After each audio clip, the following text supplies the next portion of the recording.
Fabrice Balanche, cette tentative d'assassinat du Premier ministre, elle intervient un mois, quasiment jour pour jour après les dernières élections législatives anticipées du 10 octobre prochain, qui ont vu un net recul des forces pro-iraniennes.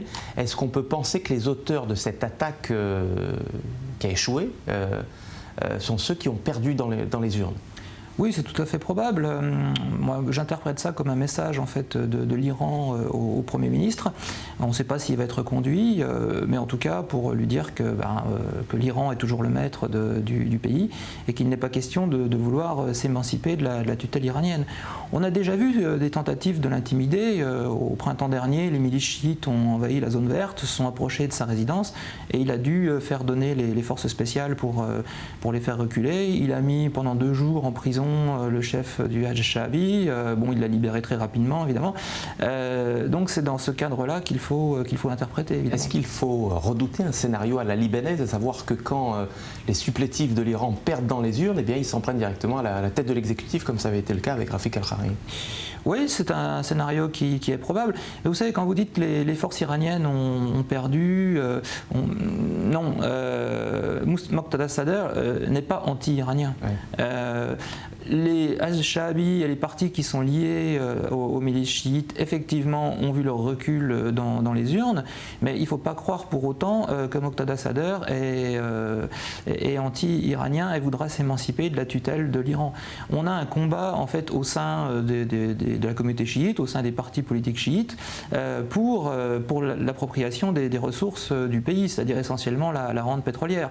Il y a aussi des histoires de gros sous là derrière, c'est-à-dire qu'effectivement les milices ayant perdu dans les urnes, ils auront moins de pouvoir politique au sein du gouvernement, moins de ministères, donc moins d'argent à redistribuer à leur clientèle. Ça veut dire que l'Iran est toujours présente au sein du Parlement, si vous affirmez là que Moqtada al-Sadr, le parti sadriste, qui est quand même sorti vainqueur de ces élections législatives, représente aussi les intérêts iraniens, c'est ce que vous dites? Oh, bien sûr, de toute façon les Iraniens influencent tout le monde en Iran, vous n'avez plus d'opposition à son égard, par le bâton, c'est-à-dire qu'ils peuvent assassiner qui ils veulent, donc c'est quand même une menace et des opposants ont été assassinés ces dernières années. Tout à fait, et le Premier ministre peut être sur la liste s'il sort du droit chemin. Et les Iraniens disposent quand même de leur mainmise sur ces 100 000 miliciens chiites, et également sur les promotions au sein de l'armée, de nombreux officiers, les hommes de troupes qui viennent du sud d'Irak. Donc non, l'Iran est bien présent en Iran. Est-ce que l'Iran n'a pas intérêt au contraire à calmer le jeu à l'approche du 29 novembre, date de la reprise des négociations sur son programme nucléaire ? Est-ce que l'Iran veut vraiment négocier? Moi j'ai plutôt l'impression que les Iraniens cherchent à gagner du temps pour atteindre vraiment le point de non-retour où ils seront juste à la limite de seuil pour pouvoir avoir la bombe. Et obtenir tout ce qu'ils veulent en échange. Alors tout ce qu'ils veulent en échange, c'est le Liban, la Syrie, l'Irak, la levée des sanctions. Le fameux axe chiite. Ces élections, elles étaient prévues en 2022, elles ont été avancées par le Premier ministre, justement pour tenter de calmer un peu la contestation populaire qui avait commencé à l'automne 2019. Est-ce que les manifestants de la place Tahrir s'accommodent du résultat de ces élections ? Il y a eu une petite ouverture à leur égard, puisqu'on a une trentaine d'indépendants qui ont été élus. Dans le Kurdistan, il y a un parti qui s'appelle New Generation, ils ont eu une dizaine d'élus.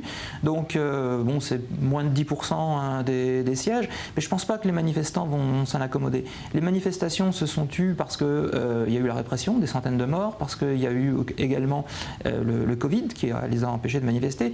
Mais les ferments de la manifestation, de la contestation sont toujours là. La corruption, l'absence d'espoir. Alors ils ont essayé d'acheter les leaders en leur donnant des postes dans l'administration, mais il y a de nouveaux leaders qui sont en train d'émerger et qui n'ont pas eu de poste dans l'administration et qui veulent continuer à protester, demander un changement de ce gouvernement. Il faut souligner que les contestations elles viennent uniquement de la communauté chiite. Les Kurdes, alors chez les Kurdes ça a bougé un peu du côté de Soleimani, du côté de l'UPK, pas du côté d'Erbil, et les sunnites sont muets. Les sunnites sont muets parce que s'ils manifestent, on les accuse d'être pro-Daesh et là la répression elle est terrible. Oui, parce que ces forces pro-iraniennes, elles avaient connu un succès électoral, notamment parce qu'elles avaient réussi à défaire l'organisation de l'État islamique. Un mot encore sur Moqtada Sadr. Comment vous expliquez son succès électoral durant ces législatives?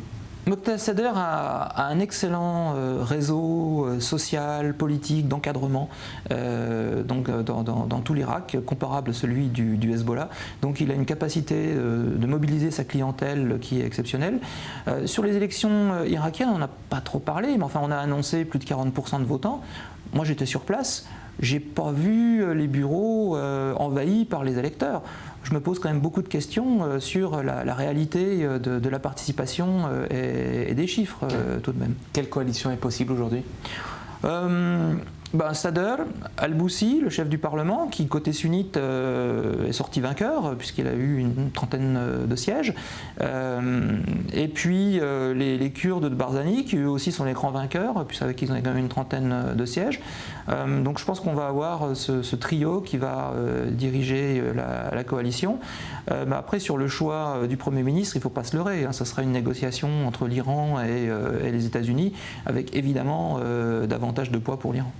Merci Fabrice Balanche d'être passé nous voir sur le plateau du Mag-Orient. Voilà, on vous a volé au passage de votre visite en Israël pour une série de conférences. Je rappelle que vous êtes géographe arabisant, maître de conférences à l'université Lyon 2. Merci. Merci.